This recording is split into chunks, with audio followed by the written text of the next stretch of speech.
एक बाजार में सिर्फ 500 रुपए में गुलाम बिक रहा था। इतने में एक अमीर आदमी का वहां से गुजरना हुआ। आदमी ने सोचा सिर्फ 500 रुपए में गुलाम बिक रहा है, इतना सस्ता, चलो खरीद लेता हूं। वो गुलाम के पास गया और पूछा कि तुम इतने सस्ते में गुलाम कैसे बेच रहे हो, कामचोर है क्या? गुलाम का मालिक बोला बिल्कुल कामचोर नहीं है, बहुत मेहनती है, सारी खूबियां हैं, बस इसमें एक ऐब है, ये कभी कभी चुगली कर देता है। आदमी ने मन ही मन सोचा कि घर में मैं और मेरी बीवी तो है, अगर ये चुगली करेगा भी तो किससे करेगा, खरीद लेता हूं। खरीद कर गुलाम को घर ले आया। कुछ दिनों तक तो गुलाम ने बहुत अच्छे से काम किया, लेकिन फिर एक दिन उसे चुगली का कीड़ा काटा। वो सबसे पहले उस आदमी की बीवी के पास गया और बोला, मेम साहब आपको पता है साहब का बाहर किसी औरत के साथ चक्कर चल रहा है। ये सुनते ही औरत सकते में आ गई और जोर जोर से रोने लगी।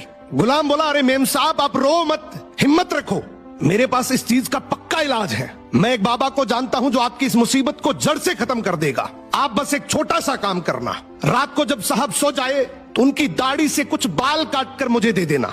औरत तैयार हो गई। फिर वो गुलाम वहां से उठा और आदमी के पास गया। उसने बोला, साहब क्या आप जानते हैं मेम साहब का बाहर किसी आदमी के साथ चक्कर चल रहा है। ये सुनते ही आदमी आग बबूला हो गया।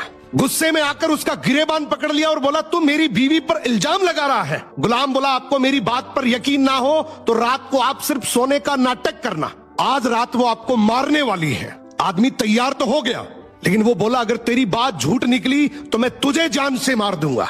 रात हुई, आदमी ने सोने का नाटक किया।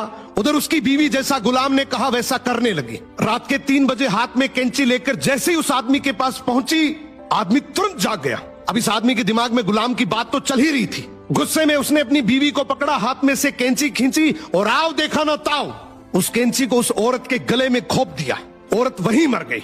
जब औरत के परिवार वालों को यह बात पता चली तो उन्होंने इस आदमी को मार दिया, और जब आदमी के परिवार वालों को यह बात पता चली तो दोनों परिवार आपस में ऐसे भिड़े कि दोनों परिवार पूरी तरीके से खत्म हो गए। इसलिए कहते हैं शरीर में घुले जाने वाले जहर का तो फिर भी इलाज है, लेकिन कान में घुलने वाले जहर का इस दुनिया में कोई इलाज नहीं है। ये एक ऐसा जहर है जो नस्लें बर्बाद कर देता है। सो सुनी सुनाई बातों पर बिना जाने कभी भरोसा मत करो।